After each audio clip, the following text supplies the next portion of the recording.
அம்மா இலையால் ஆடியோ சேனலை சப்ஸ்கிரைப் செய்து கொள்ளுங்கள். தொடர்ந்து கதைகளை பெற மறக்காம பெல் பட்டனை தட்டி விடுங்க. உங்க கருத்துக்களை தொடர்ந்து கமெண்ட்ல பதிவு பண்ணுங்க. இப்போ கதை கேட்கலாம் வாங்க. இன்னைக்கு நாம கேட்டு ரசிக்க போற கதை அம்மா இலையால் அவர்களின் வைகை நதி. கதைக்கு போகலாமா? நதி 1. மனித கண்டுபிடிப்புகளில் அதி அற்புதமான கண்டுபிடிப்பு கொதித்துக் கொண்டிருந்தது அடுப்பின் மீது. வாயுதேவன் கொடுத்த அழுத்தத்தில் கடுப்பான குக்கர் போது நிறுத்து என்ற கதறலை என்ற ஓசையில் கூறியது. பூஜை அறையில் நின்று கொண்டிருந்தவள் 3 விசில் வரும் வரை பொறுமையாக இருந்துவிட்டு தியா என குரல் கொடுத்து கொண்டே கதறிக்கொண்டிருக்கும் குக்கரை அணைக்க அடுப்பங்கரைக்கு சென்றாள். நரேன், மணியாச்சு எந்திரி என்றவள் தினமும் காட்டு கத்து கத்துனாலும் காதலிய விழாத மாதிரி அப்பம் கூட சேர்ந்து தூங்குதுங்க பாரு என புலம்பிக் கொண்டிருந்தாள்.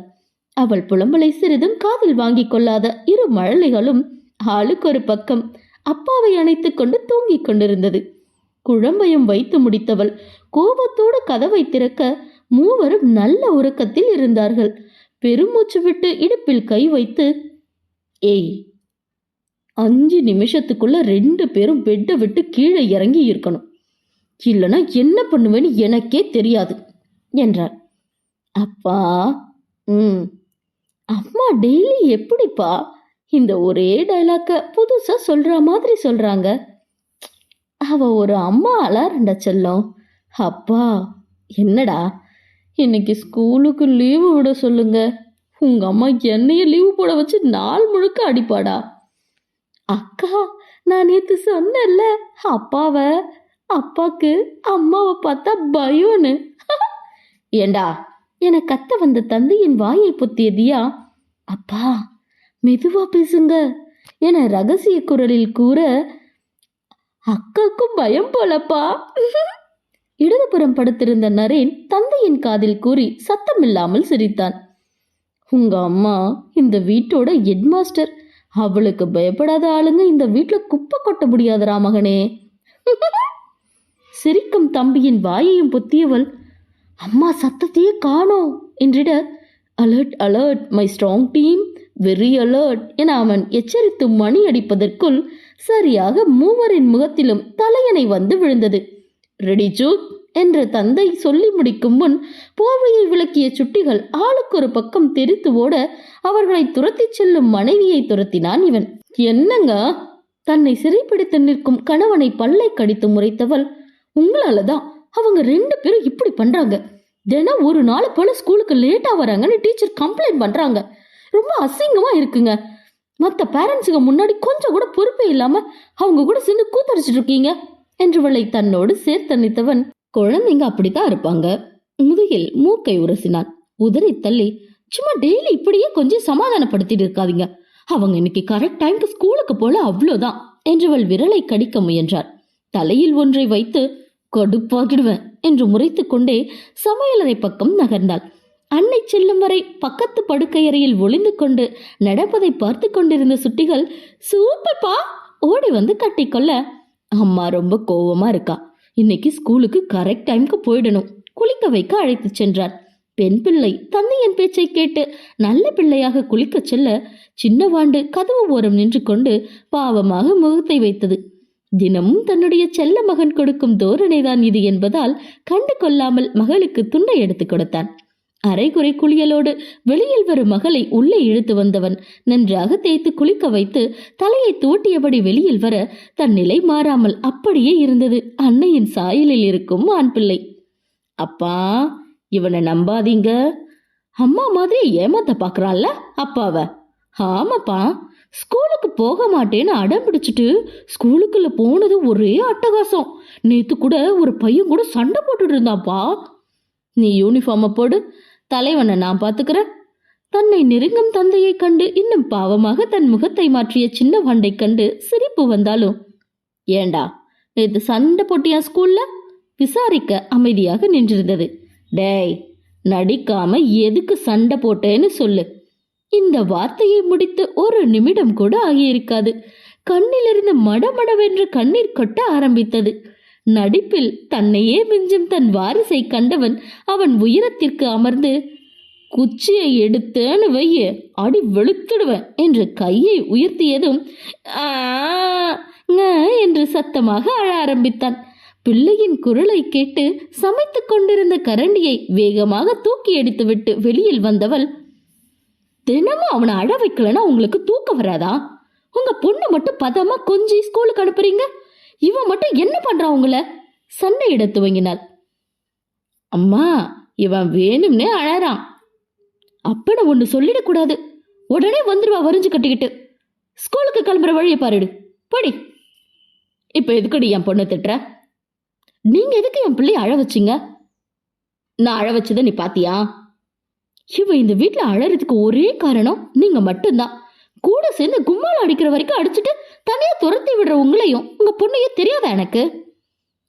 என்னைக்கு இருக்கு, இவன் பண்ற வேலையெல்லாம் தெரியாது உனக்கு. எனக்கு என் பிள்ளை பண்றதும் தெரியும், நீங்க 2 பேரும் பண்றதும் ஒழுங்குக்கு தெரியும். ஒழுங்கா அழ வைக்காம ஸ்கூலுக்கு ரெடி பண்ணுங்க. என்னால முடியாது, பொடி. கணவனை பார்வையால் பஸ்வமாக்கி கொண்டிருந்தாள். 5 நிமிடம் அதை கண்டு கொள்ளாமல் இருந்தவன், தனியா மாட்டும் போது வச்சுக்கிறோம் உன்ன என மனைவிக்கு மட்டும் கேட்கும்படி புலம்பி விட்டு வம்படியாக மகனை இழுத்துச் சென்றான். அம்மாவை திரும்பி பார்த்து கை நீட்டி மீண்டும் அழ, பிஞ்சு கையை எப்படி அழுத்துட்டு போவீங்க, பொறுமையா கூட்டிட்டு போங்க என்றிட மகன் தலையில் கொட்டை வைத்தவன் மனைவி திட்டும் முன் குளியல் அறையில் புகுந்து கொண்டான். அன்னையின் ஆதரவு இருக்கும் வரை அழுது நடித்தவன் தந்தையிடம் தனியாக சிக்கிக் கொண்டதும் வாயை மூடிக்கொண்டான். அதை கவனித்த தந்தை, எப்படிடா அப்படியே உங்க அம்மா மாதிரியே பண்ற? ஒரு நாள் இல்ல ஒரு நாள் மகனே, சுட சுட இருக்கிற பக்கெட் தண்ணில உன்னை குப்புற கவுத்த விடுறா இல்லையான்னு பாரு என்றான். தந்தையை உள்ளுக்குள் திட்டிக் கொண்டே குளிக்கும் வேளையில் கவனமாக இருந்தது சின்னவாண்டு. உடல் முழுவதும் சோப்பு நுரையை அப்பி விட்டவன், நீயே குளிச்சுட்டு போடா என மகனை ஓரமாக நிற்க வைத்துவிட்டு குளிக்க ஆரம்பித்தான். ஆண்கள் இருவரும் வெளியில் வருவதற்குள் செல்ல மகள் தயாராகிவிட அன்பு மகனை துடைத்து உடை மாற்றி விட்டால் வீட்டின் எஜமானி. உடை மாற்றியதும் வெளியில் சின்னவாண்டு ஓடிவிட அவர்களுக்கு உணவு எடுத்து வைக்க செல்லும் மனைவியை தாவி பிடித்தவன், எனக்கு யார் டி ட்ரெஸ் போட்டு விடுவா கேட்டான். ஏ, உங்களுக்கு கை இல்ல? அவளை தன்புறம் திருப்பியவன் இடையே இருக்கி, என்னடி காலையில இருந்து ஓவரா பேசிட்டு இருக்க? ராத்திரி நடத்தின கச்சேரி போதலன்னு நினைக்கிறேன் என கழுத்தோர முத்தம் கொடுக்க முயன்றவனை தள்ளவிட முயன்றாள். அதற்கு இடம் கொடுக்காதவன் 4-5 முத்தத்தை அவ்விடத்தில் பதித்து விட்டு, சாரி கட்டலையா கேட்க, துரைக்கு ஆபீஸ் போற என்ன இல்லையா என புருவம் சுருக்கினாள். இப்படி ஜம்முன்னு பொண்டாட்டி இருந்தா எவன்டி வேலைக்கு போவான்? அது சரி, என்னமோ பிளான் பண்ணிட்டீங்க நீங்க, நகருங்க.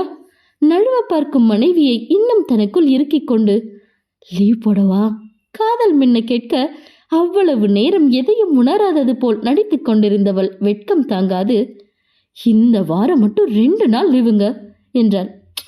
இன்னைக்கு ஒன்று போட்டு 3 ஆக்கிடுவோம். வாரத்தில் 5 நாள் தான் உங்களுக்கு வேலையே. என்னடி பண்ண என் அழகி, வாரத்தில் 7 நாளும் அதை விட முக்கியமான வேலை இருக்கே. சத்தம் வராமல் சிரித்து அவனை அணைத்தவள், இந்த ரொமான்ஸு நைட்டு வந்து கண்டினியூ பண்ணிக்கலாம், இப்போ நல்ல புருஷனா வேலைக்கு கிளம்புங்க என சமாதானப்படுத்தி அனுப்ப முயன்றாள். என்னோட ஜூனியர்ஸ் இல்லாத நேரம் தான் நிம்மதியாக ரொமான்ஸ் பண்ண முடியும், சொன்னா புரிஞ்சுக்கடி. ஐயோ முடியல உங்க கூட, இப்படியே விட்டா ஜூனியர்ஸ் டீமுக்கு புது மெம்பர் ஆட் ஆகிடுவாங்க, கொஞ்சினதெல்லாம் போதும் தள்ளுங்க. ஆல்வேஸ் வெல்கம் என்றவன் முத்தத்தை தொடர்ந்து கொண்டே இருக்க தட்டிவிட முடியாமல் நொந்து போனவள் தி என ஆரம்பிப்பதற்குள் அவளை விட்டு விலகி சமத்தாக தயாராக துவங்கினான். பொண்ணு மேல இம்புட்டு பயத்தை வச்சுக்கிட்டு 3வது கேக்குதாக்கும். நைட் இதுக்கு பதில் சொல்றேன், மூட் மாதிரி கிட்ட வரத்துக்குள்ள ஓடிடு என்றவன் மெத்தையில் இருக்கும் சட்டையை எடுக்க திரும்பும் நொடி என இதழை ஒட்டி எடுத்து, நான் கசமுசா பண்ணி கடிச்சு வைக்கிறதுக்குள்ள உன் பிள்ளைங்களை கூட்டிட்டு ஓடிடுடா செல்ல புருஷா என ஓடிவிட்டார்.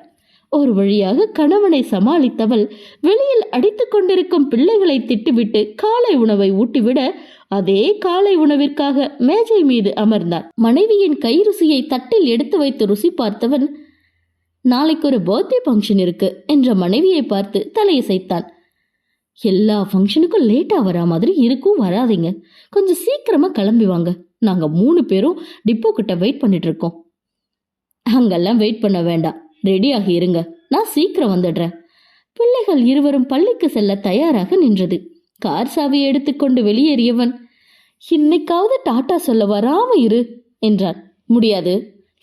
பக்கத்துல வீட்டுல இருக்கிற அண்ணர் தினமும் வாக்கிங் போகும்போது கிண்டல் பண்றாரு. ஏன் புருஷன் வேலைக்கு அனுப்ப நான் கையசிக்கிறேன், அவருக்கு என்ன வந்துச்சான்? என் தாத்தனுக்கு தாத்தன் காலத்துல பிறக்க வேண்டியவோ நவீன காலத்துல பிறந்திருக்கா. முருகா என்றவன் பார்வையில் அப்போதுதான் அந்த பலகை விழுந்தது.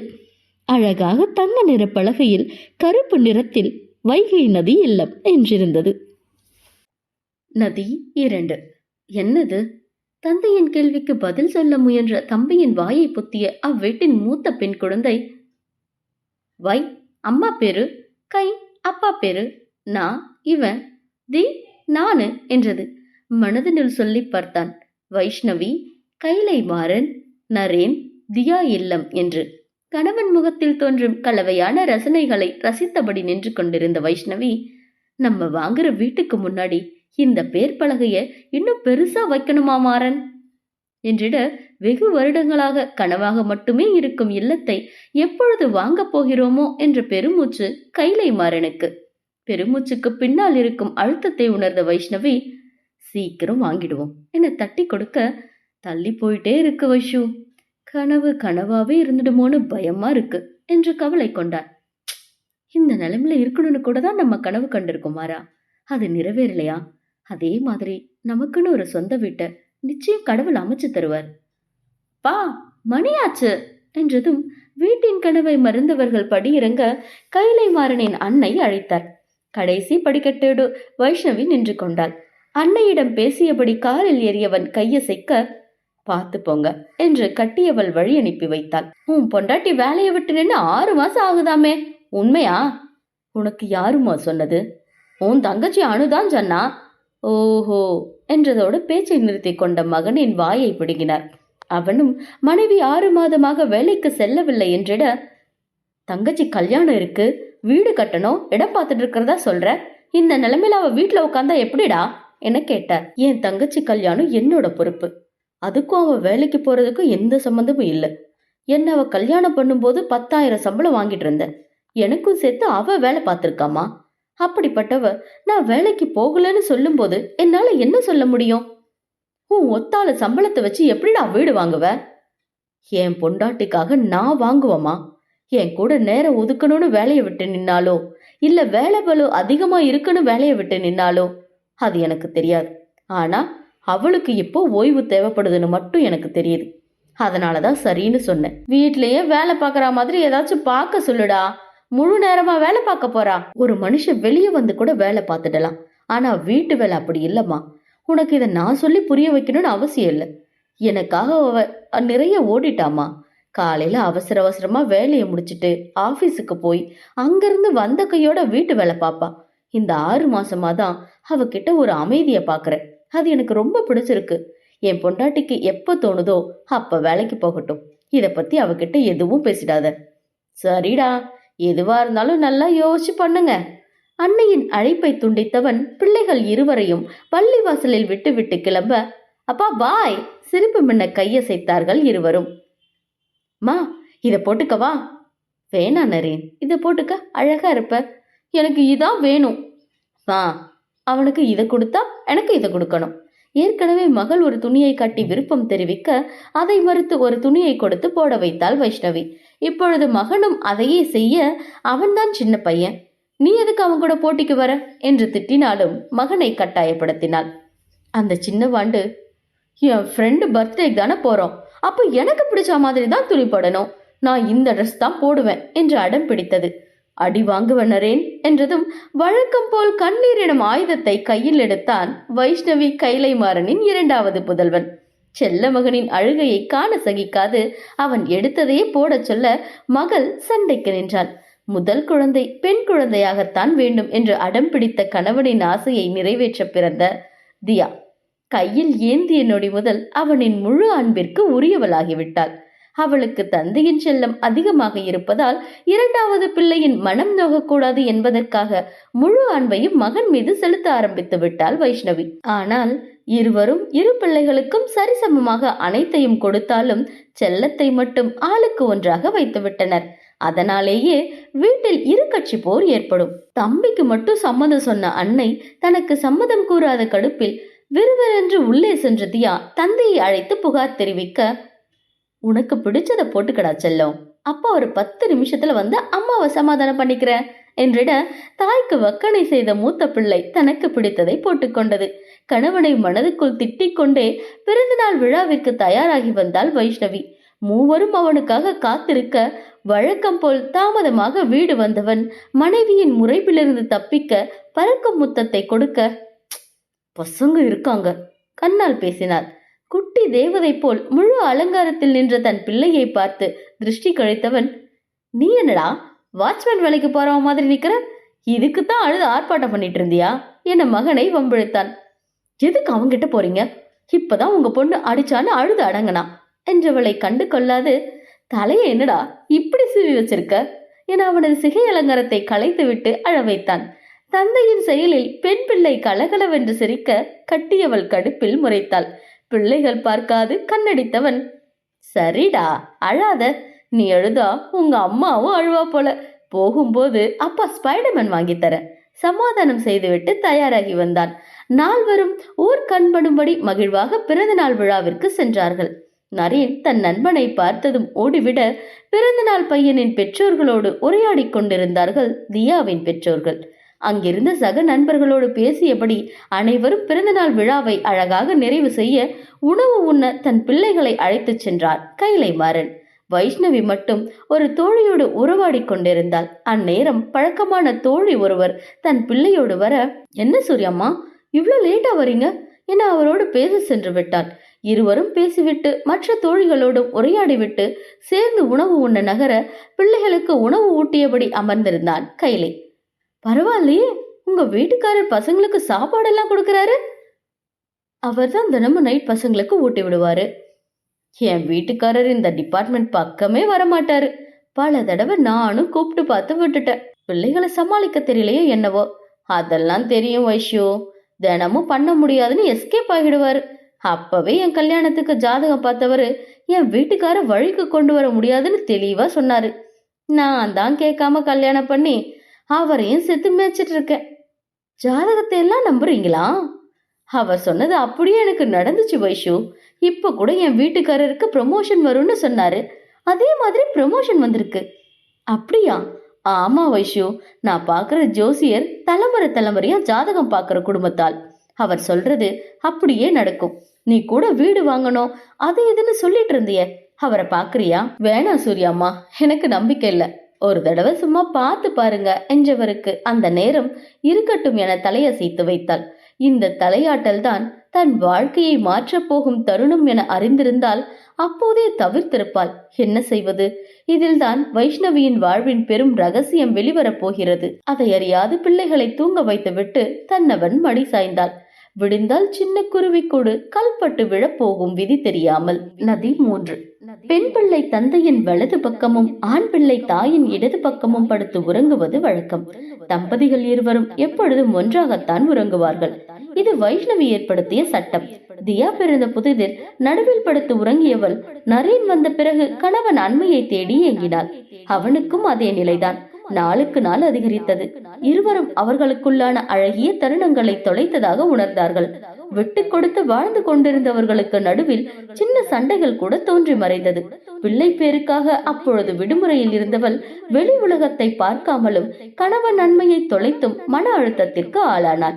இவளாவது ஏன் இந்த நிலை என்று புரிந்து சண்டையிட சம்பந்தப்பட்டவனுக்கு என்ன காரணம் என்று விளங்காமல் பதிலுக்கு பதில் சண்டையிட்டான்.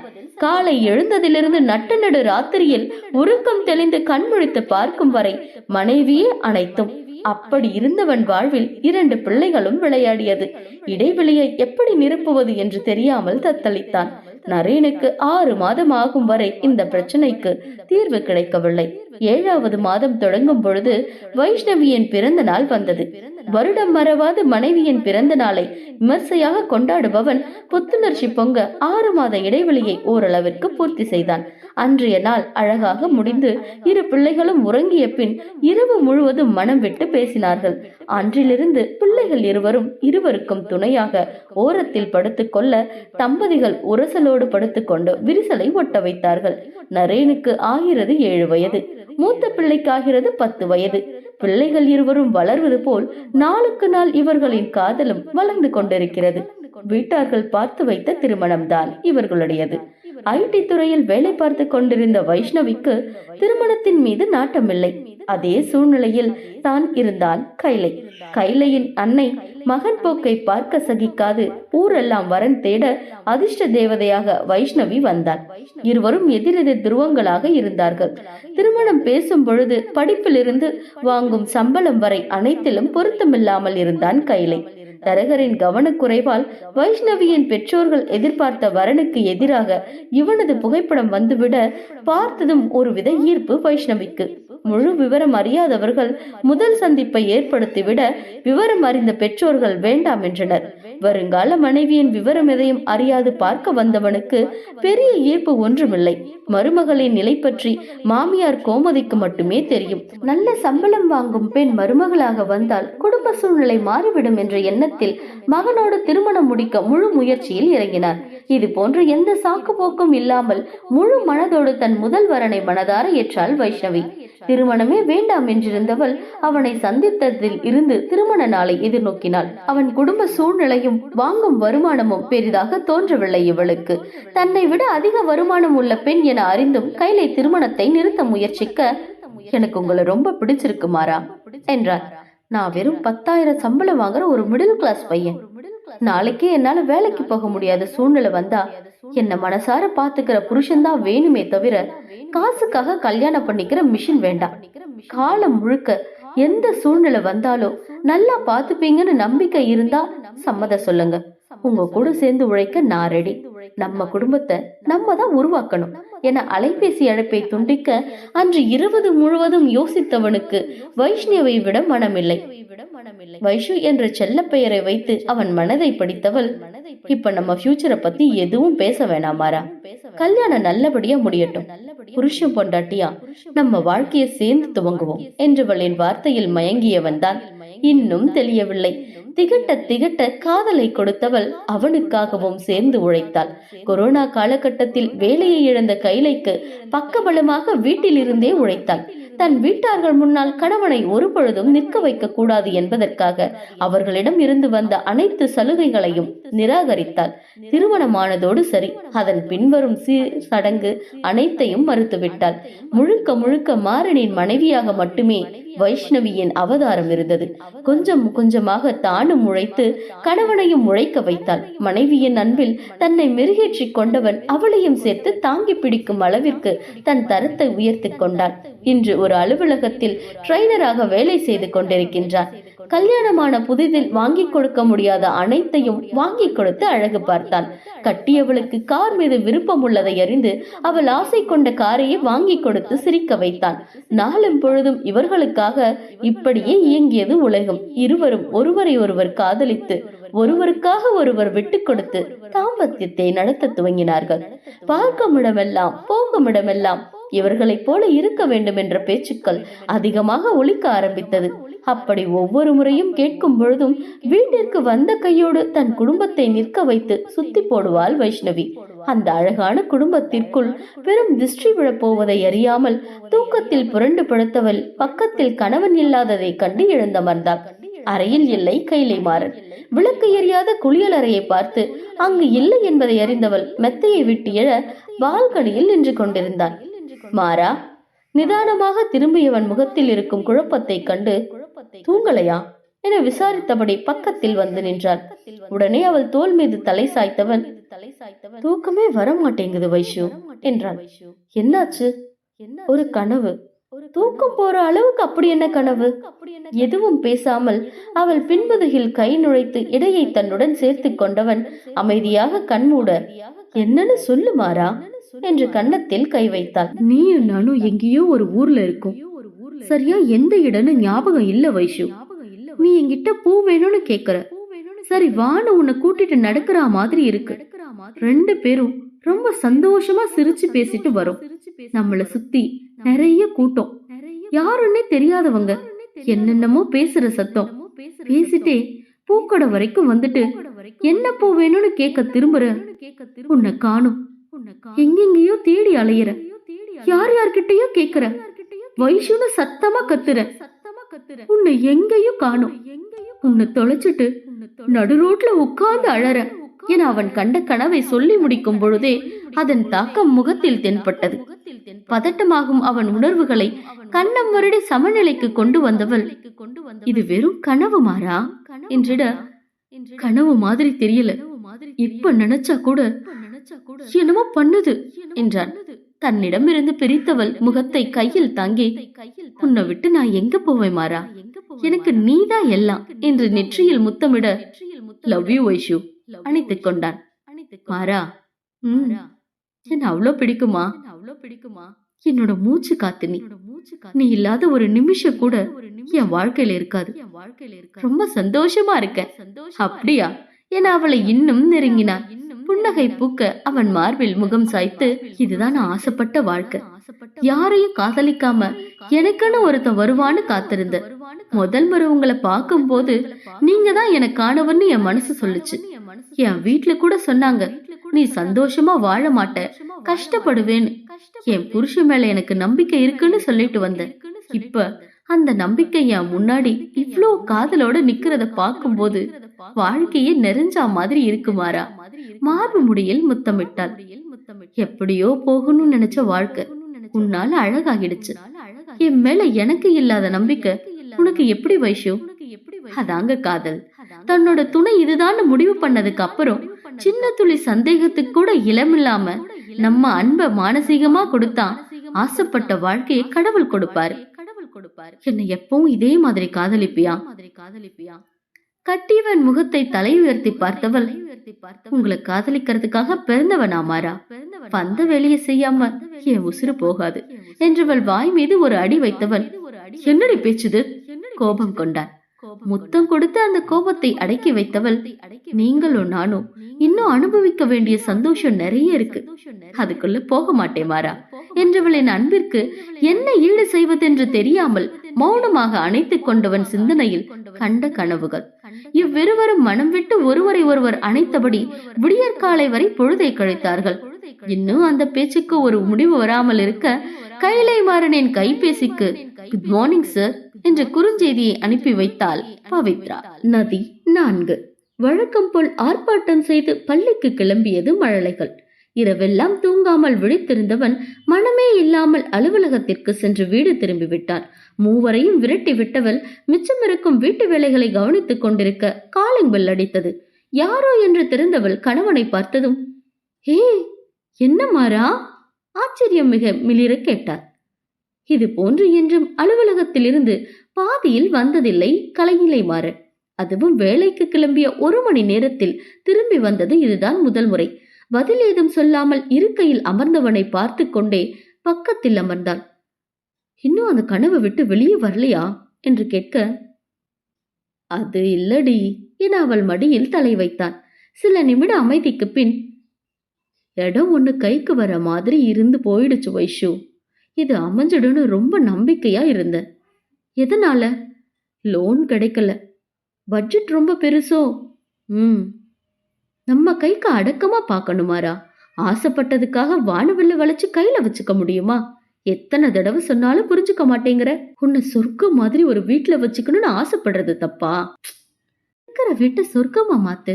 வசதிக்கு ஆசைப்பட்டு உன்னை கல்யாணம் பண்ணலனா, அதனாலதான் வசதியா வச்சுக்கணும்னு ஆசைப்படுறேன் என்றவன் எண்ணத்தில் முதல் குழந்தை உதித்த ஞாபகங்கள். திய உருவான 3 மாதத்தில் வேலைக்கு செல்ல முடியாத நிலைக்கு தள்ளப்பட்டாள் வைஷ்ணவி. நிறுத்தாத வாந்தியும் மயக்கமும் அவளை சோர்வடைய செய்தது. தன்னவளின் நிலை கண்டு வேதனைக்கு உள்ளானவன் வேலைக்கு செல்ல வேண்டாம் என்று விட்டான். அந்த நேரம் மாறனின் அன்னைக்கு இருதய நோய் வந்துவிட்டது. உடனடியாக அறுவை சிகிச்சை செய்ய வேண்டிய கட்டாயம். முடியாத சூழ்நிலையிலும் வேலைக்கு செல்ல ஆரம்பித்தாள். கட்டியவளை வேதனைப்படுத்தி அன்னையின் உயிரை காப்பாற்றினான். மனைவியின் வீட்டார்கள் முன்பு நிற்க முடியாமல் பல நாள்கள் சங்கடத்தில் ஒதுங்கி இருக்கிறான். 5வது மாதத்தில் பூ முடிக்க வந்த வைஷ்ணவியின் பெற்றோர்கள் ஜாடை மாடையாக மாறனை பேசிவிட்டு செல்ல, அத்தோடு குழந்தை பிறந்து வேலைக்கு செல்லலாம் என்று விட்டான். தைரியமாக சொல்லிவிட்டானே தவிர அன்னை ஒரு பக்கம், தங்கையின் படிப்பு ஒரு பக்கம், நிறை மாதமாக இருக்கும் மனைவி ஒரு பக்கம் என்று தள்ளாட ஆரம்பித்தான். 6 மாத வீட்டு வாடகையை நிறுத்தி வைத்து குடும்ப செலவை சமாளித்தான். விஷயம் வைஷ்ணவியின் காதை எட்டியது. அந்த நொடி கூட சிறிதும் தளிப்பு தட்டாமல் தன்னுடைய நகைகளை அடகு வைத்து வாடகை கொடுத்தாள். தியா பிறந்த 3 மாதத்தில் அனைத்தும் பற்றி வறுமை கூத்தாடியது.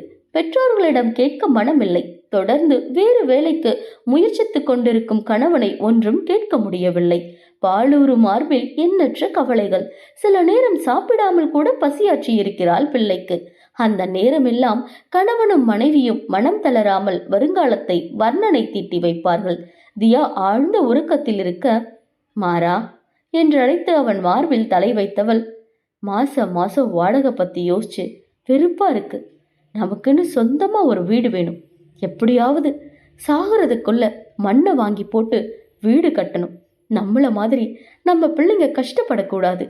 அவன் மனதில் முதல் ஆசை விதையை தூவிவிட அன்று ஆரம்பித்த அவர்கள் பயணம் இன்றும் தொடர்ந்து கொண்டிருக்கிறது, நிறைவேறாமல்.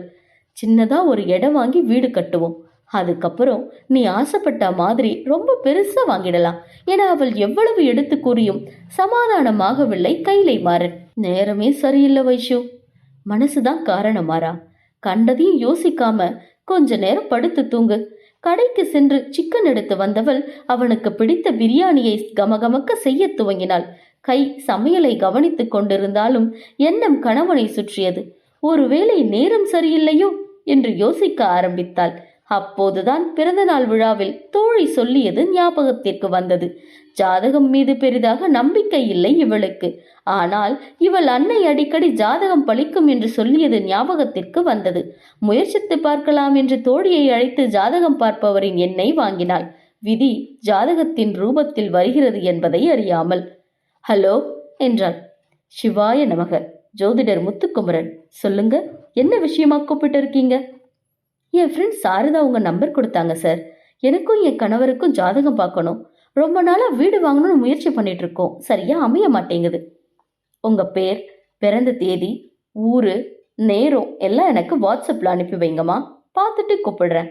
கதை தேவைக்காக இப்படி எழுதியிருக்கிறேனே தவிர யாரையும் நம்ப வைக்கும் நோக்கில் அல்ல. நம்பிக்கை என்பது அவரவர் மனம் சம்பந்தப்பட்டது. சமையலை முடித்தவள் கணவனை எழுப்பச் செல்லும் நேரம் அந்த ஜோதிடர் அழைத்தார். திறந்த கதவை அப்படியே சாற்றியவள் அவரிடம் பேச, அடுத்த 2 வருட காலத்துல பூமி வாங்குற யோகம் உங்க 2 பேர் ஜாதகத்திலையும் இருக்கு. இடமா வாங்காம ஏற்கனவே கட்டி இருந்த புது வீடோ அல்லது பழைய வீடோ வாங்கினா சுபிட்சமா இருக்கும் என்றார். சொந்தமாக வீடு வாங்கி விடுவீர்கள் என்றதும் ரெக்கை கட்டி பறக்காத குறையாக புன்னகைத்தாள் வைஷ்ணவி. யாரோ ஒருவர் சொல்லிய வார்த்தை நிஜமாக வீட்டை வாங்கிவிட்டது போல் தெம்பை கொடுத்தது. நம்பிக்கை இல்லை என்ற எண்ணம் மறைந்து அடுக்கடுக்காக கேள்விகளை கேட்க ஆரம்பித்தாள். சரியா எப்போ வாங்குவான்னு சொல்ல முடியுமா சார்? இப்ப அவருக்கு கொஞ்சம் நேரம் சரியில்லாம இருக்குமா, அதனாலதான் தள்ளி போகுது. வீட்டை கூட அவர் பேர்ல வாங்காம உங்க பேர்ல வாங்கினா நல்லா இருக்கும். எவ்வளோ நாளைக்கு நேரம் சரியில்லாம இருக்கு? இன்னையிலிருந்து ஒரு 8 மாச காலம். உங்க வீட்டுக்காரரை கொஞ்சம் கவனமா இருக்க சொல்லுங்க. நீங்க சொல்றதை கேட்க பயமா இருக்கு சார். நீங்க பயப்படுற அளவுக்கு எதுவும் இல்லை. சின்ன சின்ன இன்னல்கள், கஷ்டங்கள் வந்து போகும். ஏற்கனவே அவர் ஜாதகத்துல பிரம்மஹஸ்தி தோஷம், ராகுகேது தோஷம் இருக்கு. அதுவும் இல்லாம இருதார அமைப்பு வேற அவருடைய ஜாதகத்துல இருக்கு. புலி மேல அமர்ந்திருக்கிற துர்கையை தொடர்ந்து வழிபடுங்க, எல்லாம் சரியாகிடும். அவரிடம் கேட்க வேண்டிய அனைத்தையும் கேட்டு முடித்தவள் மாறனுக்கு காஃபி போட்டு கொண்டிருக்க, இருதார அமைப்பு என்ற வார்த்தை நடு நெத்தியில் பட்டென்று உதித்தது. கொதிக்கும் பாலை கவனத்தில் கொள்ளாது புருவங்கள் சுருக்கி கொண்டது. சிந்தனை வேக வேகமாக அவர் சொல்லிய அனைத்தையும் படபடப்போடு நினைவுபடுத்தி கொண்டிருக்க, அந்த வார்த்தை வந்ததிலிருந்து துடிக்கும் இதயம் நின்றது போன்று இருந்தது வைஷ்ணவிக்கு. இருதார அமைப்புனா 2 மனைவிதான என்ற சிந்தனை குப்பென்று வேர்த்து கொட்ட வைத்தது. ஏதேதோ சிந்தனைகள் உருவாகி எங்கெங்கோ பயணித்தது. பால் பொங்கி வழிவதை கூட கவனிக்காமல் கைபேசியை தேடினாள். அவளது நேரம் கிடைக்காமல் அலையவிட்டு கைக்கு கிடைக்க அவரை அழைத்தாள். அழைப்பை ஏற்று அவர் பேசும் முன், சார், கொஞ்ச நேரத்துக்கு முன்னாடி என் வீட்டுக்காரர் ஜாதகத்தை பார்த்து இருதார அமைப்பு இருக்குன்னு சொன்னீங்கல்ல, அது அது எப்படி சார்? அதுக்கு என்ன சார் அர்த்தம்? அவசரமாக கேட்டாள். அதுவும் ஒரு தோஷம் மாதிரி. உங்க கல்யாணத்துக்கு ஜாதகம் பார்த்தவர் சொல்லலையா? ஜாதகத்தின் மீது நம்பிக்கை இல்லாதவள் அன்றைய நிலையில் இவற்றையெல்லாம் கவனிக்கவில்லை. கவனித்தாலும் அன்று இருந்த மனநிலைக்கு பெரிதாக எடுத்திறக்கவும் மாட்டாள் வைஷ்ணவி. அவனோடு ஓர் உயிராக வாழ்ந்து அவனை மட்டுமே உலகமாக நினைத்து கொண்டிருந்தவளுக்கு இப்பொழுது பெரும் பயத்தை உண்டாக்கியது. இப்போது கூட தன் வாழ்க்கைக்கும் கணவனுக்கும் ஏதாவது ஆகிவிடுமோ என்ற எண்ணத்தில் தான் கேட்கிறாளே தவிர கட்டியவனை சந்தேகப்பட்டு அல்ல. பொதுவா இந்த மாதிரி இருந்தா கட்டின தாலிய திருப்பதியில போட்டுட்டு வேற தாலிய கணவன் கையால கட்டிக்க சொல்வோம். அந்த மாதிரி நாங்க எதுவும் பண்ணல சார். பரவாயில்லம்மா, அது ஒரு பிரச்சனை இல்ல. பரவாயில்லம்மா, அது ஒரு பிரச்சனை இல்ல. ஒரு 48 நாள் 2 பேரும் தூரமா இருந்து மாங்கல்யத்தை மாத்தி கட்டிக்கோங்க. சரி என்று அந்த அழைப்பை துண்டித்தவள் கணவனை எழுப்பி முழுவதும் விவரிக்க, என்னடி பைத்தியக்காரர் தரம் இது? படிச்ச பொண்ணா இருந்துட்டு எவனோ சொன்னான்னு திரும்ப தாலி கட்ட சொல்ற என்ன சிடுசிடுக்க, நான் அவர்கிட்ட வீடு பத்தி பேசதான் போனேன். அவராதான் உங்களுக்கு 2 அமைப்பு இருக்குன்னு சொன்னாரு என்றாள். சந்தேகப்படுறியா என்ன? அவன் வார்த்தையில் பதறி அவசரமாக அவனை உரசி அமர்ந்து, என்ன மாறா இப்படி கேக்குற? உன்னை என்னைக்கு தப்பா யோசிச்சது கூட கிடையாதுனா. ரோட்ல போயிட்டு இருக்கும் போது பார்த்து போங்கன்னு யாராவது சொன்னா கவனமா போறது இல்லையா? அந்த மாதிரிதான் என்றவளை தன் மீது அமர்த்தி கொண்டார். எதனால இப்படி பேசுறேன்னு என்னால புரிஞ்சுக்க முடியுது வைசு. நீ என் புருஷன்தான். எனக்கு மட்டும்தான் சொல்ற பொண்டாட்டிங்க கேட்டகரி ஆகிட்ட. ஒண்ணு மட்டும் புரிஞ்சுக்கோ என அவள் தோள் மீது முகத்தை வைத்தவன், இந்த கைலை மாற வாழ்க்கையில என்னைக்கு உனக்கு மட்டும்தான் இடம். உன்னை தாண்டி 1 மணி நேரம் கூட என்னால வேற எதையும் யோசிக்க முடியாதுடி என் செல்ல பொண்டாட்டி. அந்த அளவுக்கு என்ன உன் முந்தானையில முடிஞ்சு வச்சுக்கிட்டு திரும்பவும் தாலி கட்டுன்னு சொல்றது நியாயமா என இடையோடு கை நுழைத்து கூச வைத்தான். அதான என் மாறாக்குதான் நான் தானே செல்லும். கொஞ்ச நேரம் கூட என்ன சீண்டாம இருக்க மாட்டான். ஐ லவ் யூ சொல்லாம இருக்க மாட்டான். உம்மா கொடுக்காம இருக்க மாட்டான் என அவன் கன்னத்தில் இதழ்பதித்து கொஞ்ச நேரத்துல மண்டைய கழுவி விட்டுட்டான். இதுக்குதான் இந்த பக்கம் எல்லாம் போகாம இருந்த என்று மாறனின் வைஷ்ணவியாக மாறியவள் எண்ணம் திரும்பியது செல்போனின் ஓசையில். அவளுக்கு பக்கத்தில் இருந்ததால் எடுத்தவள் பவித்ரா GF என்றிருந்த பெயரை படித்தபடி அவன் கையில் கொடுத்தாள். நதி 5. பள்ளி விட்டு வந்ததிலிருந்து 2 வாண்டுகளும் சண்டையிட்டுக் கொண்டிருக்கிறது. எப்பொழுதும் மாலை 5 மணிக்கு மேல் படிக்க அமர்த்தி விடுபவள் இன்று கண்டும் காணாமலும் இருக்கிறாள். எண்ணமெல்லாம் கட்டியவன் மீது இருக்கிறது. கைலை மாறனுக்கு சிகப்பு நிறம் என்றால் மிகவும் பிடிக்கும். இதுவரை அவளுக்கு வாங்கி கொடுத்த புடவையில் அதிகம் இருப்பது சிகப்பு மட்டுமே. அதில் ஒன்றை தேர்ந்தெடுத்து உடுத்தியவளின் முகத்தில் வெட்கம் என்னும் ஒப்பனை தூக்கலாக இருந்தது. பெரிதாக அலங்காரம் செய்யாதவள் கண்களுக்கு மட்டும் மையை அதிகமாக தீட்டினாள். இப்போது இருவரும் தனிமையில் அமர்ந்தாலும் அவள் விழிகளை அதிகமாக ரசிப்பவனுக்கு அதில் சூழ்ந்திருக்கும் மை மிகவும் பிடிக்கும். பலமுறை அழகாக இருக்கிறது என்று முத்தம் கொடுத்திருக்கிறான். இன்றும் நிச்சயம் 2 விழிகளுக்கும் முத்தம் கிடைக்கும் என்ற மிதப்பில் தன் கண்ணை ஒருமுறை கண்ணாடியில் பார்த்து சிரித்தாள். வைஷ்ணவியின் இந்த துள்ளலான காத்திருப்பிற்கு காரணம் அவர்களின் திருமண நாள். இன்றைய இரவு முடிந்து சூரிய உதயமானால் திருமணமாகி 12 ஆண்டுகள் ஆகிறது. எப்படி வாழ்க்கை அமையும் என்ற எதிர்பார்ப்பை இந்த 12 ஆண்டுகளில் நிறைவு செய்திருக்கிறார்கள் இவர்கள். காதலுக்கு சாட்சியாக 10 வயது மகளும் 7 வயது மகனும் அவர்கள் வாழ்க்கையில் பயணிக்க இருவரும் சேர்ந்து உழைத்து குடும்பத்தை வளர்த்திருக்கிறார்கள். இன்று இந்த குடும்பம் வைகை நதியாக ஓடிக்கொண்டிருக்க இனியும் இப்படியே ஓடுமா என்பது இவர்கள் கையில். வாழ்க்கை என்ன வைத்திருக்கிறது என்ற சுவாரஸ்யம் இதுவரை இருவருக்கும் இடையில் நுழையாமல் இருக்க இனி துவங்கப் போகிறது தன் ஆட்டத்தை. என ஓடி வந்த நரேன் அக்கா அடிச்சுட்டாமா என உதட்டை பிதுக்கினான். அவன் தாமா முதல்ல என்ன அடிச்சான். பொய் சொல்லாதப்போ என தியாவை தள்ளிவிட, நீ தாண்டா பொய் சொல்ற, நீ போடா புழுகா சின்னவனை தள்ளிவிட்டாள் மூத்தவள். மறுபடியும் அழும் மகனை தன்னோடு சேர்த்தணைத்தவள், தம்பி இப்படியா தள்ளிவிடுவ, எங்கேயாவது அடிபட்டுருச்சுன்னா என்ன பண்ணுவ என்று திட்டினாள். அவன் தான் முதல்ல என்ன தள்ளிவிட்டான். அவன் சின்ன பையந்தியா, நீ தானே விட்டு கொடுத்து போகணும். எப்ப பாரு இதையே சொல்றீங்க. அவன் என்ன பண்ணாலும் என்னதான் திட்டுறீங்க. அப்பா வரட்டும் உங்க 2 பேரையும் மாட்டி விடுற. கைலை மாறனின் அன்பு மகள் கோபித்து கொண்டு படுக்கை அறைக்கு சென்று விட, சும்மா எதுக்குடா அவளை வம்புக்கு இழுத்துட்டு இருக்க, அக்கா வச்சுன்னு கொஞ்சம் கூட மரியாதை இல்லையா உனக்கு? மகனையும் திட்ட சத்தமில்லாமல் பாவமாக அழுதது சின்ன வாண்டு. தன்னோடு சேர்த்தணைத்தவள் கண்ணீரை துடைத்து, அக்கா பாவ நரேன், இந்த மாதிரி எல்லாம் சேட்டை பண்ணக்கூடாது. அவளுக்கு என்ன ஸ்நாக்ஸ் gift கிடைச்சாலும் உனக்கு தானே எடுத்து வச்சு கொடுக்கறா. அக்கா கிட்ட இப்படி வம்பு பண்ணிட்டே இருந்தா அவளுக்கு உன்னை பிடிக்காம போயிடும்.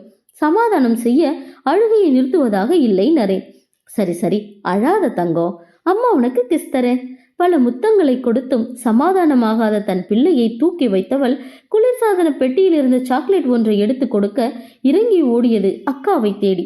சிறு பிள்ளைகள் பெரியவர்கள் போல் அடித்துக் கொள்வதும் மீண்டும் சிறு பிள்ளையாய் சேர்வதையும் பார்த்தவள் புன்னகை மாறாது சாமியறைக்கு செல்ல ஓடிய வேகத்தில் அன்னையிடமே வந்தவன் மீண்டும் அழ ஆரம்பித்தான்.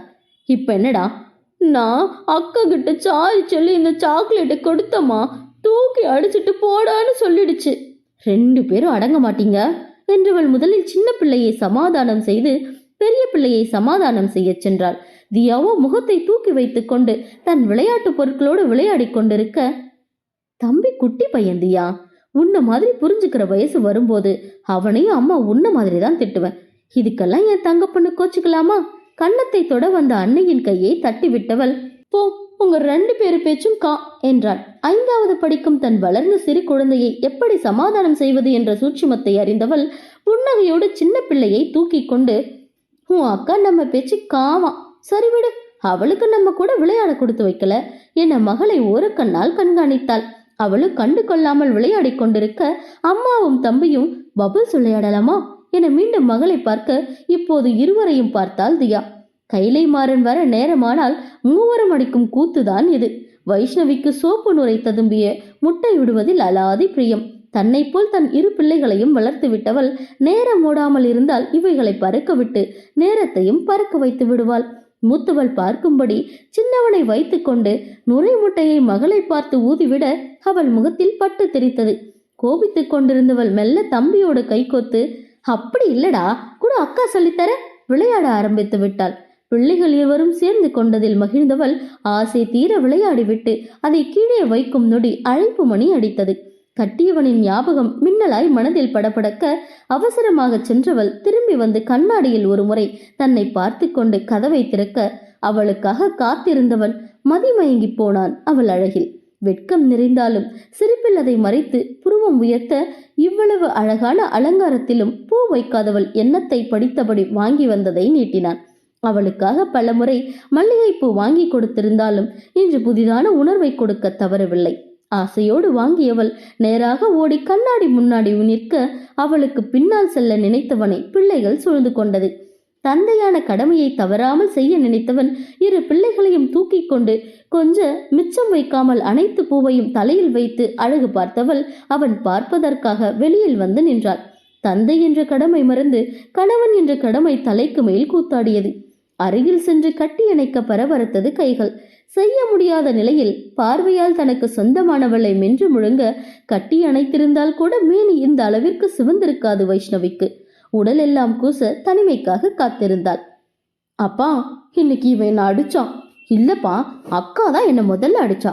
தந்தையிடம் முறையிட்டவர்கள் மீண்டும் அடித்துக் கொள்ள எப்போதும் சண்டையை தீர்த்து வைத்து பஞ்சாயத்தை முடிப்பவன் கண்டு கொள்ளாது தன் முன்னால் வேண்டுமென்றே நடமாடிக் கொண்டிருந்தவளை பார்த்திருந்தான். அவனை சீண்டி பார்க்கத்தான் ஓயாமல் வந்து கொண்டிருக்கிறாள். ஒரு கட்டத்திற்கு மேல் தன்னவளை நெருங்க முடியாத ஆதங்கத்தில், ஓய், ரொம்ப உசுப்பேத்தி ரணகலம் ஆகிட்டா, என்ன குறை சொல்லக்கூடாது சொல்லிட்ட குறுஞ்செய்தியை அனுப்பி வைத்தான்.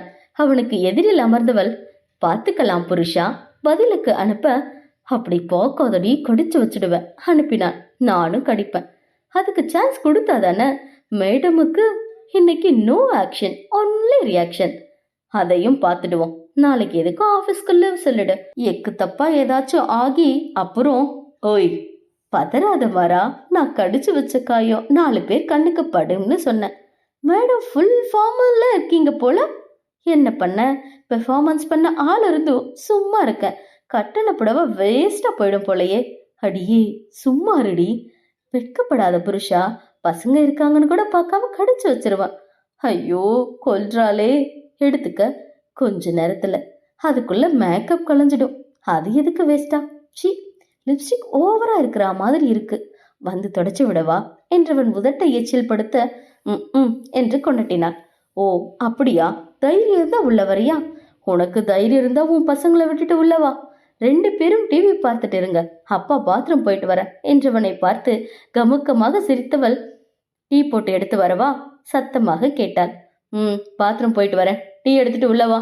முதலில் காதலன் உள்ளே சென்று காத்திருக்க, இல்லாத டீயை கப்பில் எடுத்துக்கொண்டு உள்ளே சென்றாள் காதலி. கதவோரம் நின்றிருந்தவன் கதவை சாத்திவிட்டு கை கட்டி நிற்க, மெத்தையில் அமர்ந்தவள் வாவென்று அழைத்தாள். அப்பட்டமாக அவள் அழகை ரசித்துக் கொண்டு நெருங்கியவன் நிற்க வைத்து இடையை இறுக்கிக் கொண்டான். இருவரும் விழிமொழியில் பேசிக்கொண்டனர். பல முறை பேசிக்கொண்ட மொழிதான் என்றாலும் இன்றும் பேச புதிதாக இருந்தது அவர்களுக்கு. அந்த காதல் மொழிகளுக்கு உணர்வுகள் போதவில்லை. இன்னும் நெருக்கமாக பேசிக்கொள்ள ஆசை கொண்டது. கைலேமாறனின் உதடுகள் அவளை நெருங்க தன் இதழ்களை தயாராக வைத்தாள். இருவரும் தங்களின் திருமண நாளின் கொண்டாட்டத்திற்கு ஒத்திகை பார்க்க தயாரானார்கள். நூலளவு இடைவெளியில் இதழ்கள் உரசிக்கொண்டது.